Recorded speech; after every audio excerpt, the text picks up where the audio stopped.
Dan saudara, hingga saat ini kita masih terus mengikuti sidang tuntutan untuk kasus penembakan bos rental mobil. Dan untuk diketahui bahwa sidang kasus ini kembali digelar di Pengadilan Negeri Militer 208 Jakarta. Ketiga terdakwa yakni Kelasi Kepala Bambang Apriatmojo, Sertu Akbar Adli, dan Sertu Rafsin Hermawan diagendakan menjalani sidang tuntutan yang dibacakan auditor. Dan untuk diketahui saudara, sidang tuntutan tersebut dijadwalkan pada pukul 9 pagi di ruang sidang Garuda dan sidang dilakukan secara terbuka. Untuk informasinya saudara, sebelum pembacaan tuntutan, pengadilan telah memeriksa terdakwa dan sejumlah saksi yang mengetahui peristiwa penembakan ini. Diketahui penembakan ini terjadi di kilometer 45 Tol Tangerang Merak saat Ilyas dan rombongan tengah mengejar mobil rental miliknya. Namun Ilyas malah menjadi korban penembakan oleh 3 terdakwa yang merupakan anggota TNI Angkatan Laut. Para terdakwa telah didakwa melakukan perbuatan yang memenuhi unsur tindak pidana. Bambang dan Akbar didakwa dengan pasal yakni 340 KUHP tentang pembunuhan berencana. Kemudian untuk Rafsin didakwa dengan pasal 480 KUHP tentang penadahan.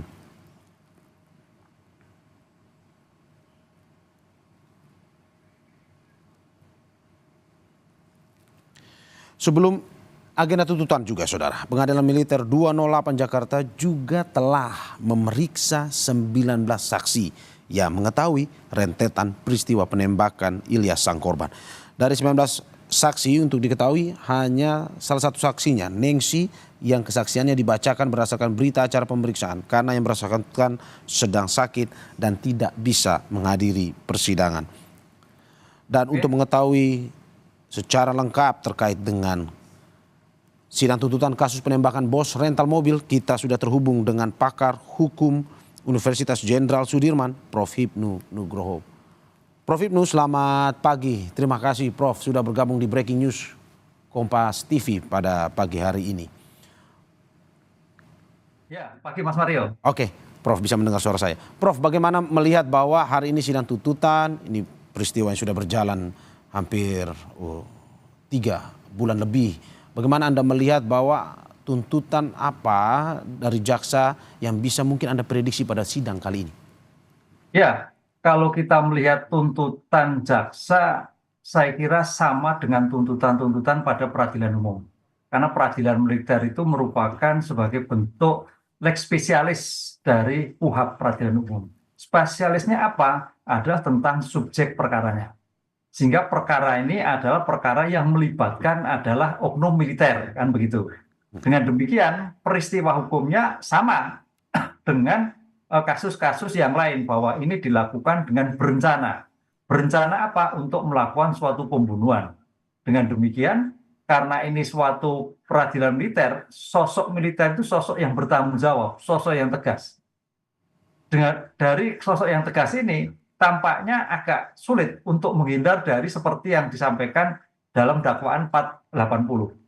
Dengan demikian, tampaknya nanti hukuman mati. Seperti itu, karena ancaman hukuman mati. Seorang militer, seorang yang harus menjaga warga negara, menjaga kesatuan republik, tapi melakukan suatu pembunuhan yang sudah berdasarkan pada bukti-bukti yang terdahulu, yang dilakukan dalam arti kaitannya motif ekonomi. Nah ini menjadikan suatu dakwaan yang saya kira seperti dakwaan biasa, karena dalam peradilan militer itu kan lex spesialisnya hanya orangnya, tapi perbuatannya itu lebih berat, karena ini orang-orang yang mempunyai tanggung jawab yang luar biasa, yang sudah terlatih, mempunyai senjata, diberikan senjata, mempunyai kepemimpinan dan sebagainya. Dengan demikian kalau melihat seperti ini tampaknya hakim nanti akan menjatuhkan seperti yang didakwakan, karena dakwa itu kan berdasarkan bukti. Bukti apa? Bukti ahli, bukti saksi, bukti visum, bukti keterangan tersangka, bukti keterangan-keterangan yang lain yang menguatkan atas perbuatan yang dilakukan kepada terdakwa yang bersangkutan, sehingga dirumuskan dalam hal ini dalam surat dakwaan. Begitu Mas. Oke, Prof, ini mungkin yang masih menjadi pertanyaan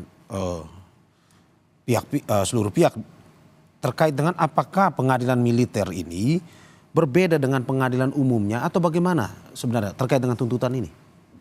Ya, sama, Ya, sama. Jadi pengadilan militer di sini kita harus lihat tiga dimensi subjek hukum. ya, Kalau dimensi itu adalah berpangkat bintara, ya, bintara itu berarti maksudnya peradilan militer sekarang. ya. Tapi kalau subjeknya itu berpangkat perwira menengah ke atas, perwira menengah loh ya, itu masuknya militer tinggi. Jadi sudah masuk pada kualitas yang tingkatan yang lebih tinggi. Hmm. Jadi kalau kita melihat peradilan militer itu adalah peradilan tingkat pertama, yang nanti seandainya diputus itu bandingnya ada peradilan militer tinggi. Ya. Tapi bagi yang berpangkat perwira menengah ke atas, mayor misalkan, letkol, itu masuk perwiraan peradilan tingkat kedua. Nah, gitu. Ini yang dilakukan. Dengan demikian, konteks hukumnya sama Mas Mario terhadap suatu peristiwa karena ini juga mengacu pada KUHP, Kitab Undang-Undang Hukum Acara Pidana. Hanya yang subjeknya karena militer maka dipisahkan sebagai bentuk peradilan militer. Yang karena pangkatnya berpangkat bintara atau tamtama yang sekarang ini masuk pada peradilan militer. Karena bedakan dengan militer tinggi. Militer tinggi itu suatu yang banding bagi yang nanti seandainya banding, tapi merupakan peradilan tingkat pertama bagi yang berpangkat perwira menengah ke atas. Gitu. Oke, Prof, dalam persidangan terdakwa mengakui melepaskan 5 kali tembakan yang salah satunya menewaskan korban. Apakah ini nantinya akan menjadi pertimbangan dalam tuntutan? Tapi sebelum dijawab kita saksikan usai jeda. Terima kasih saudara, masih di Breaking News Kompas TV bersama saya Mario Sarong. Dan kita masih terus membahas terkait dengan sidang tuntutan kasus penembakan bos rental mobil bersama narasumber saya.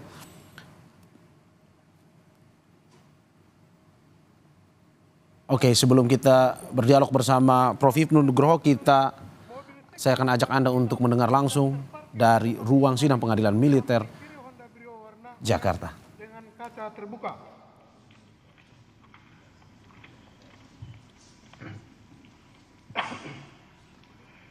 Dan melihat terdakwa satu duduk di kursi pengemudi menodongkan senjata api ke arah kerumunan. Lalu saksi mendengar suara tembakan 1 kali. Mendengar tembakan tersebut, saksi menunduk di samping kanan mobil Brio dan 2 detik kemudian terdengar suara tembakan kembali. Dan saksi langsung lari ke samping Indomaret, masuk ke warung dan bersembunyi di dapur warung tersebut. Dan saat saksi di dalam dapur warung tersebut, saksi mendengar tembakan sebanyak 3 kali.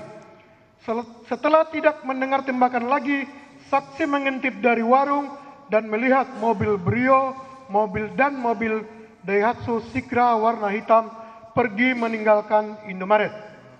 Bahwa selanjutnya saksi keluar dari dapur warung ke depan Indomaret dan melihat saudari Ramli, korban yang masih hidup, dengan merintih kesakitan terkapar di jalan tepatnya di samping Indomaret sambil memegang pinggang kanannya. Saudara Ramli berkata, "Tolong saya, ketembak, panas." Beberapa saat kemudian saksi mendengar ada yang berkata, "Ada yang tertembak satu lagi di Indomaret." Mendengar hal tersebut, saksi langsung masuk ke Indomaret dan melihat almarhum saudara Ilyas Abdurrahman terlentang di Indomaret. Kemudian saksi berkata, almarhum saudara Abdurrahman. Saudara, kita kembali untuk berdialog bersama Prof. Hipnu Nugroho, pakar hukum Universitas Jenderal Sudirman. Prof, saya akan lanjutkan pertanyaan saya tadi, Prof. Terkait dengan ini sidang sudah memasuki tuntutan. Dan dalam persidangan sebelumnya, terdakwa mengaku melepaskan 5 kali tembakan yang salah satunya menewaskan korban. Apakah pengakuan ini akan menjadi pertimbangan dalam tuntutan pada hari ini atau bagaimana, Prof? Iya, Mas Mario. Di dalam seorang militer ditanamkan sebagai bentuk pertanggungjawaban, Ya. sebagai bentuk profesionalisme. Sehingga pengakuan ini sebagai bentuk tanggung jawab dia melakukan suatu pembunuhan.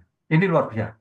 Biasanya kan mengelak, tapi di militer karena kemampuan bertanggung jawab, kemampuan profesionalisme itu dia harus diakui. Dengan demikian, kejadian ini suatu cukup menarik, pengakuan menembak itu sudah bagian dari pertanggungjawaban dia seorang militer.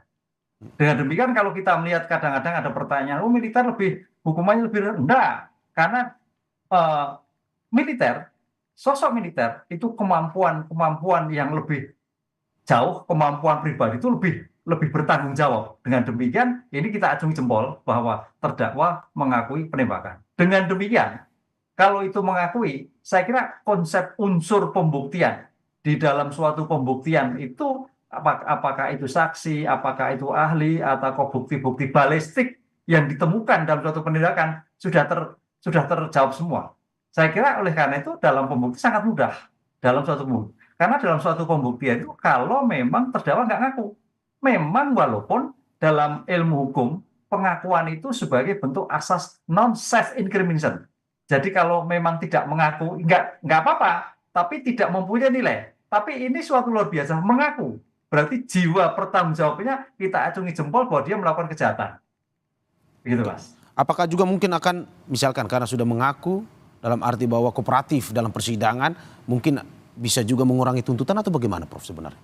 Ya, saya kira kalau mengurangi tuntutan atau tidak nanti tergantung pada majelis hakim. Tapi dalam konsep pembuktian di sini, auditor militer dalam merangkuan suatu pembuktian suatu luar biasa. Karena biasanya pengakuan penembakan itu ada alasan-alasan. Alasan A, alasan B, terpaksa dan sebagainya. Ini tidak, karena sudah 5 ya. Mungkin kalau 1 itu sudah bisa dikatakan memang hanya mencoba. Tapi kalau 5 berarti faktor kesengajaan untuk melakukan pembunuhan itu sangat terbukti. 5 kali tembakan. Dengan demikian sebagai pengakuan ada relevan dari tindakan yang dilakukan dengan pengakuan yang bersangkutan. Tapi mudah-mudahan ini juga bisa terjadi, Mas Mario. Ya. Dengan pengakuan yang terjadi, alasan yang terjadi bisa juga menjadi hakim akan mempertimbangkan lain. Tapi kayaknya agak sulit. Karena ini nyawa. Padahal ancamannya itu 40. Paling tidak menjadi 20 tahun. Itu paling minim. Tapi paling berat adalah menjadi mati. Oke, Prof. Kalau kita melihat tadi ke ruang sidang, bahwa yang membacakan itu tadi, seperti yang kita saksikan itu ada Auditor Militer 207 Jakarta yang membacakan. Kalau kita berbicara terkait dengan persidangan pada umumnya, apakah memang ini sama saja seperti jaksa yang membacakan atau bagaimana sebenarnya? Kalau dijelaskan. Ya, sama. Jadi kalau kita melihat organ peradilan militer, tadi saya katakan peradilan militer itu bertingkat. Melihat sosok pribadi, sosok kepangkatan. Jadi kalau pangkatnya itu masih perwira menengah ke bawah, bintara, apalagi tamtama, itu masuk peradilan militer. Nah itu. Kalau sosoknya sudah perwira menengah, terkait dengan mayor ke atas, itu peradilan tingkat 2. Mahmilti istilahnya. Ya. Jadi Mahmilti itu merupakan peradilan tingkat pertama bagi yang berpangkat perwira, tapi juga peradilan tingkat kedua bagi berpangkat tamtama sekarang ini. Nah, dengan demikian, siapa penuntut umum? Auditor militer. Kalau kita lihat peradilan umum, ya jaksa penuntut umum.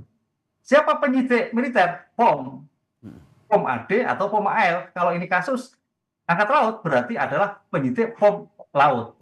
Dengan demikian, sama seperti hanya subjek hukum dengan atribut yang berbeda. Oke, Prof, kalau kita melihat juga ada tersangka yang berasal dari warga sipil dan juga memberikan kesaksian pada saat persidangan. Apakah mungkin saja ini juga bisa menjadi tolak ukur dalam arti bahwa kesaksian ini juga pada akhirnya mempengaruhi tuntutan walaupun bukan berasal dari anggota TNI sebenarnya? Ya, kalau kesaksian bisa saja kesaksian asal bukan sebagai tersangka loh Mas Vito. Kalau tersangka sipil mau tidak mau koneksitas. Ya. Koneksi antara tunduk pada peradilan mutur dan peradilan umum. Tapi kalau tersangka sipil saya kira seperti saksi yang lain.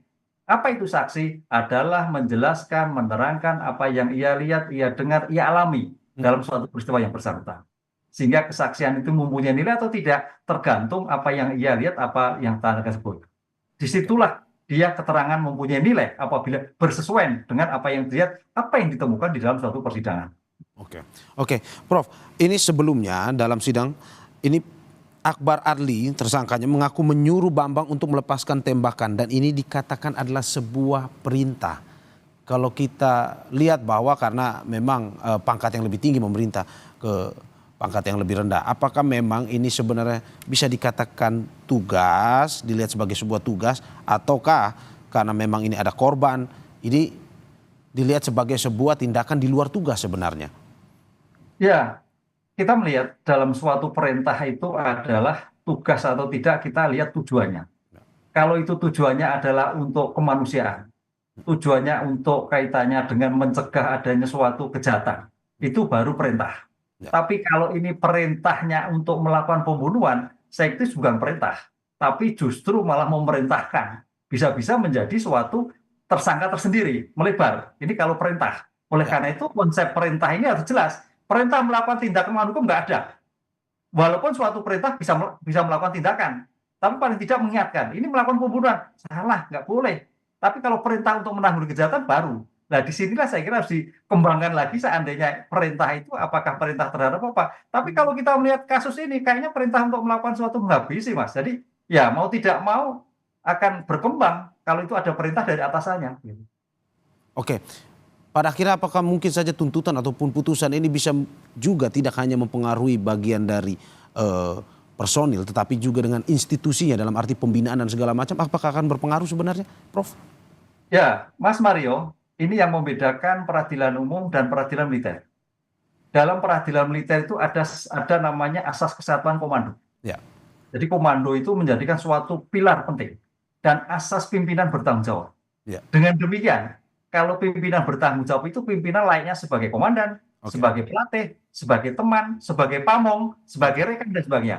Dengan demikian, kalau sampai terjadi ada kejahatan ini, mau tidak mau pimpinan bertanggung jawab. Oke. Karena ada atasannya bertanggung jawab. Oke.